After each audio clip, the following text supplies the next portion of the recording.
Đây là New Zealand, quốc gia nằm tách biệt ở Nam Thái Bình Dương và sở hữu diện tích 270.467 km2. Nhưng chính sự cô lập ấy lại làm nên sức hút riêng biệt. Không giống bất kỳ nơi nào khác trên thế giới, đất nước này mang đến cảm giác như bạn đang bước vào một câu chuyện cổ tích sống động. Ở đây, thiên nhiên như một họa phẩm được tô vẽ cẩn thận, từ những bờ biển trải dài hay những đồng cỏ xanh mướt, cho đến dãy Alper phía nam hùng vĩ phủ tuyết trắng quanh năm. Nhưng đâu chỉ có cảnh đẹp, con người tại đây cũng khiến thế giới phải ngả mũ khi họ vốn nổi tiếng với sự tự do và phóng khoáng mà ít quốc gia nào có được. Và bây giờ, các bạn hãy cùng 5 phút thôi tìm hiểu về những điều thú vị xoay quanh New Zealand nhé!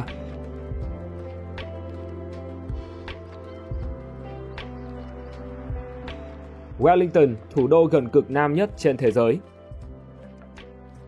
Nằm ở vị trí đặc biệt tại phía nam đảo Bắc, nơi đây sở hữu tọa độ hiếm trên thế giới và là thủ đô nằm xa nhất về phía nam trên toàn cầu. Gió mạnh từ eo biển Cook thổi qua quanh năm đã khiến Wellington được mệnh danh là thành phố của gió. Vị trí này không chỉ mang ý nghĩa địa lý mà còn gắn liền với sự phát triển, văn hóa và lối sống của thành phố. Đây cũng là nơi đặt trụ sở quốc hội và các cơ quan chính phủ quan trọng, qua đó phản ánh vai trò trung tâm trong việc điều hành đất nước. Nó còn tự hào vì sở hữu các điểm đến văn hóa hàng đầu như bảo tàng Te Papa Tongarewa, nơi lưu giữ toàn bộ câu chuyện lịch sử, nghệ thuật và bản sắc của New Zealand.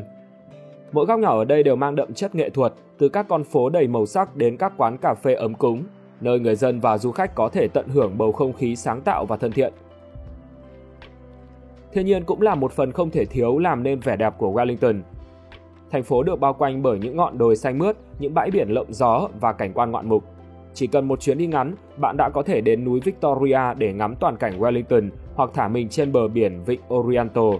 Sự gần gũi giữa thiên nhiên và cuộc sống đô thị khiến nơi đây trở thành một điểm đến lý tưởng cho những ai muốn trải nghiệm sự cân bằng hoàn hảo giữa nhịp sống hiện đại và sự yên bình.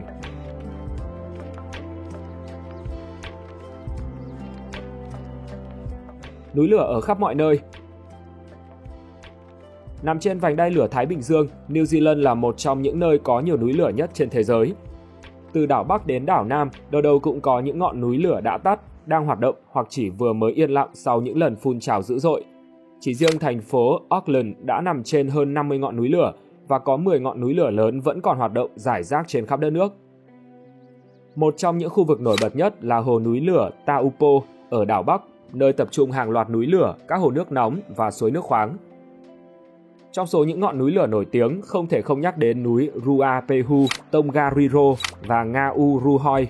Chúng đều nằm trong công viên quốc gia Tongariro, một di sản thế giới được UNESCO công nhận. Những ngọn núi này cũng là biểu tượng văn hóa của người Maori, gắn liền với nhiều truyền thuyết và các câu chuyện thiêng liêng. Không chỉ có núi lửa trên đất liền, New Zealand còn sở hữu núi lửa ngầm dưới biển. Các ngọn núi lửa chìm sâu dưới đáy đại dương ở ngoài khơi bờ biển của đất nước này vẫn tiếp tục hoạt động âm thầm, đóng vai trò quan trọng trong việc hình thành địa hình khu vực. Sự kết hợp giữa núi lửa trên cạn và dưới biển đã biến nơi đây trở thành một trong những vùng đất núi lửa năng động nhất thế giới.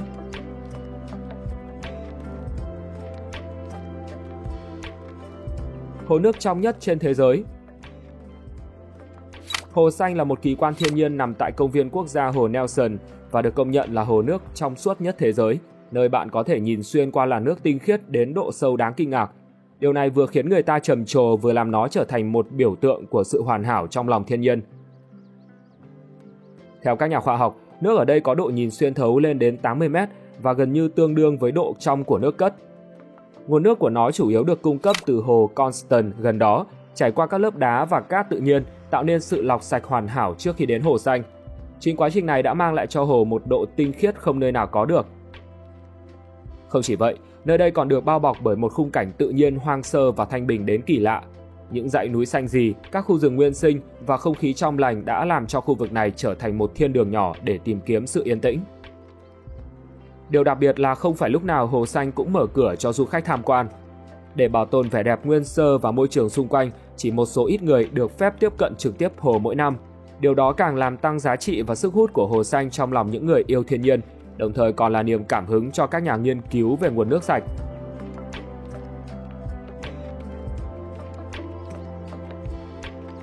Hồ Taupo, một kỳ quan từ vụ phun trào núi lửa. Nếu có một nơi trên thế giới mà thiên nhiên vừa hùng vĩ vừa kỳ bí, thì đó chính là hồ Taupo ở New Zealand. Đây không chỉ là hồ nước lớn nhất ở quốc gia này mà còn là kết quả của một trong những vụ phun trào núi lửa mạnh mẽ nhất trong 70.000 năm qua. Nó bắt đầu vào khoảng 25.700 năm trước khi núi lửa Taupo có một vụ phun trào được gọi là phun trào Oruanui. Sức mạnh khủng khiếp của nó đã tạo ra một miệng núi lửa khổng lồ, sau này trở thành hồ Taupo mà chúng ta thấy ngày nay. Miệng núi lửa này dần dần tích tụ nước mưa và tạo nên hồ nước có diện tích rộng lớn tới 616 km vuông. Nước ở đây xanh trong và phẳng lặng như gương, được bao quanh bởi những dãy núi cùng hệ thống rừng rậm tươi tốt. Nhưng ẩn sâu bên dưới vẻ đẹp ấy là một người khổng lồ vẫn còn đang hoạt động âm ỉ. Núi lửa Taupo chưa hoàn toàn ngủ yên và trong lịch sử gần đây nó đã có một số lần phun trào nhỏ như vụ phun trào cách đây khoảng 1.800 năm. Hồ nước này vừa là một kỳ quan thiên nhiên, vừa là một phần không thể thiếu trong đời sống của người dân New Zealand. Nó trở thành điểm đến du lịch nổi tiếng, nơi du khách có thể chèo thuyền, câu cá hay chỉ đơn giản là ngắm nhìn vẻ đẹp bao la của hồ. Ngoài ra, khu vực này còn là một nguồn tài nguyên địa nhiệt quan trọng, cung cấp năng lượng sạch và bền vững cho đất nước.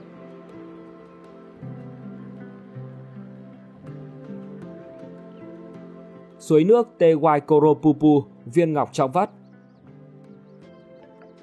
Nếu có dịp đến vùng Golden Bay ở đảo Nam của New Zealand, bạn chắc chắn không thể bỏ qua Te Waikoropupu, hay thường được gọi là suối Pupu. Đây là một trong những suối nước trong nhất thế giới và là suối nước ngọt lớn nhất ở quốc gia này. Nó có tốc độ xả là 14.000 lít trên một giây, đồng thời cũng là suối nước lạnh lớn nhất ở Nam bán cầu, với độ trong cao nhất từng được đo bên ngoài Nam cực. Theo các nghiên cứu khoa học, nước tại suối Pupu trong đến mức bạn có thể nhìn thấu xuống đáy với khoảng cách lên đến 63 mét. Nguồn nước tại đây được lọc qua hệ thống đá ngầm trong lòng đất trước khi trào ra dưới dạng dòng suối mát lạnh và trong vắt như pha lê. Không chỉ đẹp về mặt tự nhiên, nơi đây còn chứa đựng những giá trị văn hóa sâu sắc đối với người Maori. Họ coi suối Pupu là một nơi linh thiêng, là biểu tượng cho sự sống, tinh khiết và tái sinh. Vì vậy, khu vực này được bảo vệ rất nghiêm ngặt và không ai được phép tắm hay làm ô nhiễm nguồn nước. Đồng thời, chính phủ New Zealand cũng phối hợp với cộng đồng địa phương để thực hiện nhiều biện pháp bảo vệ, bao gồm cả việc hạn chế lượng khách tham quan, cũng như đảm bảo rằng không có hoạt động nào gây ảnh hưởng đến hệ sinh thái xung quanh.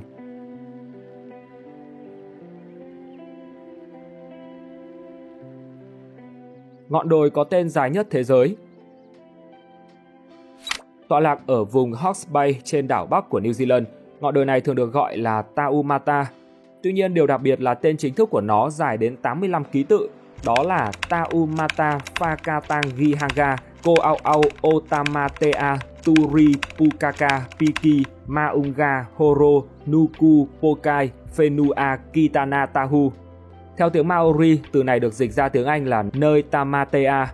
Người đàn ông có đầu gối to, trượt ngã, leo núi và đi khắp đất nước, thổi sáo cho người yêu của mình. Đó là một câu chuyện mang đậm chất văn hóa bản địa. Nó kể về chiến binh Tamatea, một anh hùng huyền thoại của người dân, với hành trình đầy gian nan và lãng mạn. Cái tên không chỉ là một kỷ lục Guinness mà còn là một biểu tượng của người Maori, qua đó phản ánh tình yêu của họ đối với đất đai, con người và truyền thống kể chuyện qua ngôn từ. Điều này cũng thu hút sự chú ý của cả thế giới và nhiều du khách khi đến đây đều muốn thử sức bản thân bằng việc phát âm cái tên dài nhất hành tinh. Dù khó khăn nhưng chính sự hài hước và thú vị này đã khiến mọi người càng thêm tò mò và thích thú. Có thể thấy, ngọn đồi không cao cũng không quá nổi bật về mặt địa lý nhưng lại mang một giá trị tinh thần rất lớn. Không chỉ dừng lại ở việc trở thành điểm đến du lịch, nó còn là minh chứng cho sự sáng tạo và niềm tự hào của người New Zealand. Bằng cách giữ nguyên tên gọi này, họ đã bảo tồn một phần di sản văn hóa Maori, đồng thời truyền cảm hứng cho thế giới về tầm quan trọng của việc gìn giữ cũng như tôn vinh lịch sử địa phương.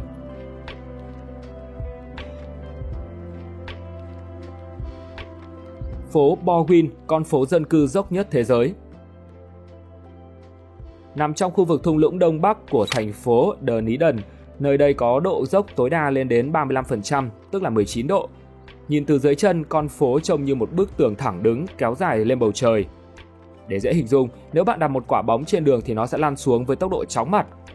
Đi bộ trên phố Bowen không chỉ là một trải nghiệm thú vị mà còn là một bài tập thể lực thực sự, khiến ai cũng phải vừa leo vừa thở dốc. Nhưng chính độ dốc không tưởng này đã khiến phố Bowen trở thành một điểm đến nổi tiếng thế giới và được sách kỷ lục Guinness ghi nhận là con phố dốc nhất. Nó cũng là niềm tự hào của cư dân Dunedin, bởi đối với họ, đây không chỉ là một con phố mà còn là một phần bản sắc của thành phố. Nhiều sự kiện thú vị được tổ chức tại đây, chẳng hạn như cuộc thi lăn kẹo khổng lồ mang tên Cadbury Jaffa. Theo đó, hàng trăm quả bóng màu cam lăn xuống phố trong tiếng reo hò cổ vũ, tạo nên một cảnh tượng vui nhộn và khó quên. Ngoài ra, phố Bourguin còn là nơi cư trú của những ngôi nhà xinh xắn, được xây dựng sáng tạo để phù hợp với địa hình độc đáo. Mỗi ngôi nhà ở đây đều có thiết kế độc lạ, từ những bậc thang dài dẫn lên cửa chính đến cách bố trí sân vườn nhằm chống lại lực hút của trái đất. Điều này khiến khu phố trở nên đặc biệt hơn và luôn là cảm hứng cho các nhiếp ảnh gia. Điều thú vị là nó không phải được xây dựng để trở thành độc nhất vô nhị, mà thực tế là do lỗi trong quá trình thiết kế, khi các kỹ sư ở Anh, người chịu trách nhiệm lập kế hoạch cho Dunedin, đã không tính đến địa hình dốc núi khi vạch bản đồ.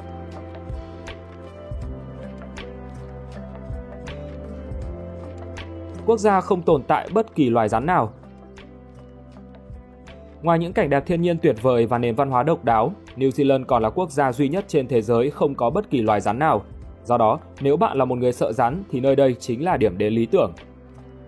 Điều này nghe có vẻ kỳ lạ vì hầu hết các quốc gia trên thế giới đều có ít nhất một vài loài rắn, thậm chí là những loài độc hại.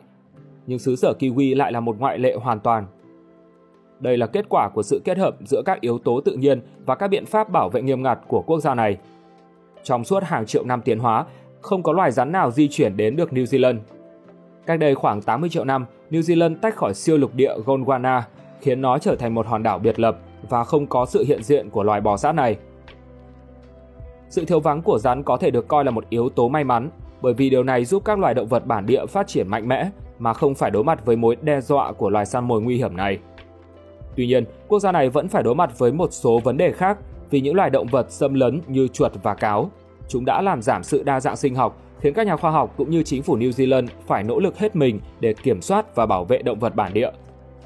Vì vậy, nếu bạn là một người yêu thích sự an toàn khi đi du lịch và không muốn phải lo lắng về sự xuất hiện của loài rắn, thì xứ sở Kiwi chính là thiên đường lý tưởng để thư giãn và khám phá thiên nhiên.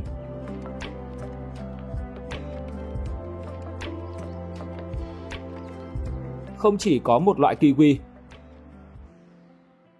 New Zealand đã quá nổi tiếng với loại trái cây kiwi với nhiều vitamin tốt cho cơ thể. Tuy nhiên, ít ai biết rằng đây không chỉ là một loại trái cây duy nhất, mà trên thực tế chúng có nhiều loại khác nhau và mỗi loại mang những đặc điểm độc đáo riêng. Kiwi vừa là tên gọi chung cho một loại quả, vừa là tên của một loài chim, và quả kiwi có sự đa dạng về chủng loại, màu sắc, kích thước cũng như hương vị. Trái kiwi mà chúng ta thường thấy trong các siêu thị có lớp vỏ nâu và bên trong có màu xanh hoặc vàng, chứa đầy hạt nhỏ màu đen. Trong đó, loại màu vàng có vị ngọt và ít chua hơn loại màu xanh và có lớp vỏ mịn màng hơn so với loại kiwi thông thường. Chúng là một trong những sản phẩm xuất khẩu chủ lực của đất nước này, được ưa chuộng trên toàn cầu nhờ hương vị thơm ngon và đặc biệt. Bên cạnh đó, New Zealand còn xuất khẩu các giống kiwi đặc biệt khác như kiwi đỏ. Nó có thịt quả màu đỏ đậm với vị ngọt thanh và đôi chút chua. Không chỉ có sự đa dạng về màu sắc và hương vị, kiwi còn có kích thước và hình dáng rất đa dạng. Loại quả lớn có thể to như một quả bóng tennis, trong khi những quả kiwi nhỏ lại chỉ bằng một quả trứng gà. Tùy thuộc vào giống cây mà hình dáng của quả kiwi cũng khác nhau, từ tròn trịa đến thuôn dài. Điều đặc biệt về kiwi là nó không có nguồn gốc từ New Zealand mà là ở Trung Quốc. Nhưng hiện nay thì quốc gia này là nơi trồng loại quả này nhiều nhất với 14.500 ha. Đồng thời, họ cũng giữ vai trò chủ chốt trong việc phát triển và xuất khẩu các giống kiwi, với doanh thu hơn 1 tỷ đô mỗi năm. Chính sự nổi tiếng đó khiến người dân tại đây tự gọi mình là người kiwi.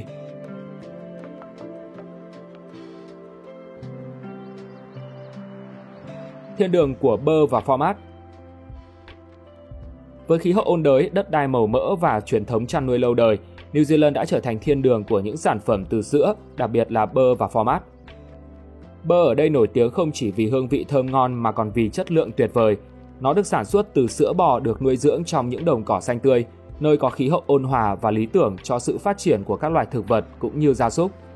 Nhờ vào quy trình sản xuất nghiêm ngặt và tiêu chuẩn cao, nó có màu vàng tươi, kết cấu mềm mịn cùng hương vị ngọt ngào, không hề có vị đắng hay khó chịu.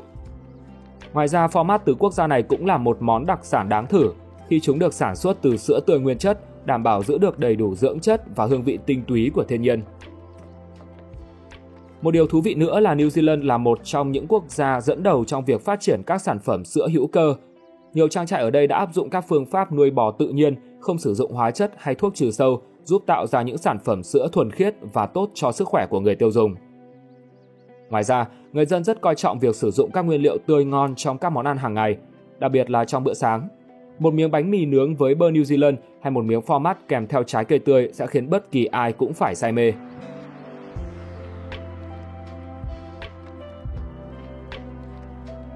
quê hương của du lịch Tolkien. Được chọn làm bối cảnh cho bộ phim Chúa tể của những chiếc nhẫn, New Zealand là một điểm đến không thể bỏ qua đối với những ai yêu thích tác phẩm của John Ronan Reuel Tolkien. Do đó, quốc gia này đã trở thành quê hương của du lịch Tolkien, thu hút hàng triệu du khách đến từ khắp nơi, nhất là với những người muốn sống lại trong không gian kỳ ảo của thế giới trung địa đầy mê hoặc mà Tolkien đã xây dựng. Đến đây, bạn sẽ được chiêm ngưỡng cảnh quan thiên nhiên tuyệt đẹp, từ những cánh đồng xanh mướt, các dãy núi trùng điệp, những thung lũng rộng lớn và những khu rừng rậm rạp. Mặt khác, du khách có thể tham quan những ngôi nhà dưới mặt đất với cửa ra vào tròn, những con đường lát đá cổ kính và các khu vườn xanh tươi. Không chỉ có những hình ảnh đặc trưng từ bộ phim, Hobbiton, tức cảnh quay về người Hobbit, có mang đến một không gian sống động như đưa bạn vào không gian của thế giới trong truyện. Tất cả đều được giữ nguyên vẹn sau khi bộ phim hoàn thành. Và giờ đây, nó đã trở thành một điểm đến du lịch nổi tiếng của New Zealand. Đặc biệt, du lịch Tolkien còn là cơ hội để du khách hòa mình vào thiên nhiên tươi đẹp, thử sức với các hoạt động ngoài trời như leo núi, đi bộ đường dài hay thậm chí là tham gia vào các chuyến du lịch giả tưởng, nơi bạn có thể hóa thân thành một nhân vật trong thế giới hư cấu.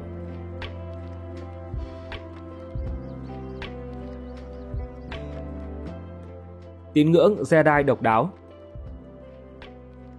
Đây là một hiện tượng độc đáo, phản ánh sự ảnh hưởng sâu rộng của văn hóa đại chúng đối với đời sống tâm linh. Được lấy cảm hứng từ loạt phim Star Wars, Chiến tranh giữa các vì sao, tín ngưỡng Jedi không đơn thuần là niềm yêu thích dành cho vũ trụ giả tưởng, mà còn trở thành một phong trào có tổ chức và thu hút hàng chục nghìn người tham gia. Trong thiên hà Star Wars, Jedi là những người bảo vệ mạnh mẽ trật tự và công lý, nhờ việc sử dụng một sức mạnh siêu nhiên được gọi là thần lực. Với sự nổi tiếng toàn cầu, những chiến binh dũng mãnh trong loạt phim này đã tạo nên một tôn giáo đặc biệt ở New Zealand, khi mà trong một cuộc điều tra dân số vào năm 2001, có hơn 53.000 cư dân đã tự nhận mình là Jedi, và việc thực hành thờ cúng Jedi cũng lan rộng đến mọi nơi.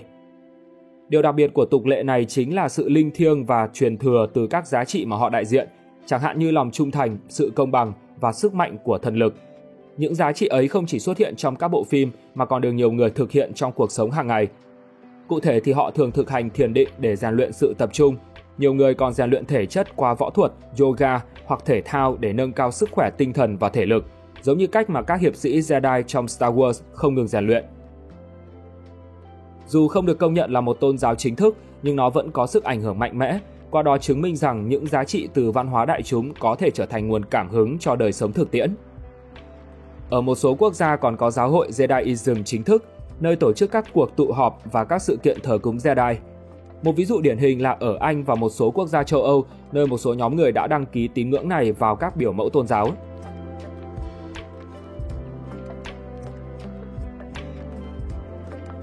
Phụ nữ có tiếng nói quan trọng trong bầu cử. Ít ai biết rằng New Zealand là quốc gia đầu tiên trên thế giới trao quyền bầu cử cho phụ nữ vào năm 1893. Đó là một cột mốc vàng son không chỉ cho đất nước này mà còn cho phong trào đấu tranh vì quyền bình đẳng giới trên toàn cầu. Vào thế kỷ 19, trong khi hầu hết các quốc gia khác vẫn chưa nghĩ đến việc phụ nữ được tham gia chính trị, thì tại đây, phụ nữ đã được tham gia vào quá trình bầu cử. Họ tạo nên một phong trào đòi hỏi quyền được biểu quyết, được dẫn đầu bởi Kate Shepherd, một biểu tượng của nữ quyền ở New Zealand và trên toàn thế giới.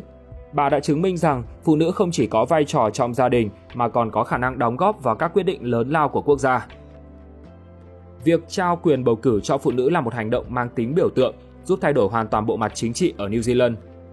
Từ vấn đề giáo dục, y tế đến quyền lợi của trẻ em, tất cả đều được chú trọng hơn nhờ sự tham gia của phụ nữ trong chính trị.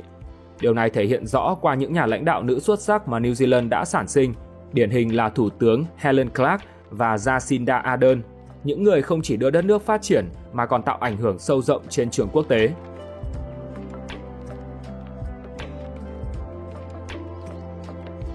Cựu gái mại dâm trở thành thành viên quốc hội.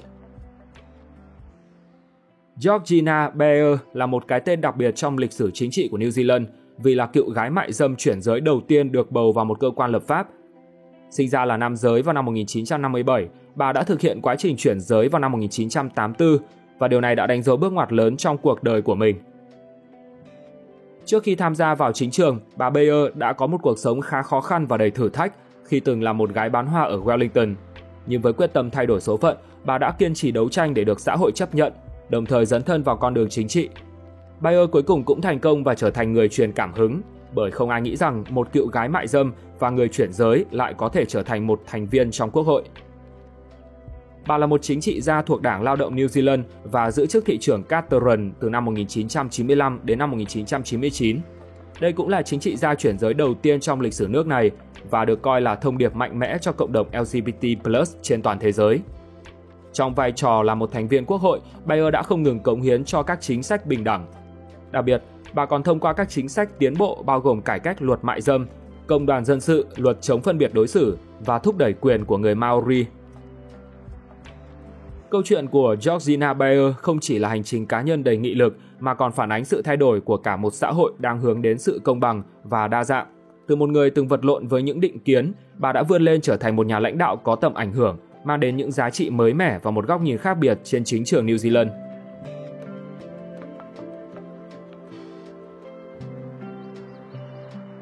Quốc gia tự do nhất trên thế giới.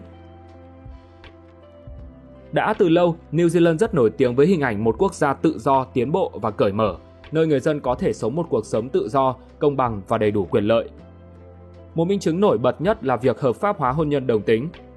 Đây là một trong những quốc gia đầu tiên ở khu vực châu Á-Thái Bình Dương cho phép hôn nhân đồng tính vào năm 2013. Quyết định này không chỉ phản ánh sự cởi mở trong xã hội mà còn khẳng định quyền bình đẳng cho tất cả mọi người, bất kể họ yêu ai hay thuộc về nhóm giới tính nào. Được pháp luật bảo vệ và công nhận, cộng đồng LGBT+ tại đây có thể sống và yêu thương một cách tự do mà không lo ngại về sự phân biệt hay kỳ thị. Tương tự thì mại dâm cũng là một ngành nghề hợp pháp tại New Zealand, với các luật được điều chỉnh nghiêm ngặt để đảm bảo quyền lợi của người lao động trong lĩnh vực này, cũng như giúp kiểm soát các vấn đề về sức khỏe và an toàn cho họ. Bên cạnh đó, độ tuổi lái xe hợp pháp tại đây là 15, độ tuổi đồng thuận để quan hệ tình dục là 16 và độ tuổi uống rượu hợp pháp là 18. Những con số ấy đều nhỏ hơn so với nhiều quốc gia khác, qua đó phản ánh một phần sự tin tưởng của chính phủ vào sự trưởng thành và khả năng tự quyết của người dân. Tất cả đã tạo ra một xã hội bình đẳng, nơi mà quyền lợi cá nhân được tôn trọng và mọi người có thể sống đúng với bản sắc của mình cũng như được pháp luật bảo vệ. Trên đây là những điều thú vị nhất về xứ sở Kiwi mà chúng mình đã tìm hiểu được. Nếu muốn 5 phút thôi làm về chủ đề gì tiếp theo, các bạn hãy để lại bình luận xuống bên dưới nha. Xin chào và hẹn gặp lại các bạn trong những video tiếp theo.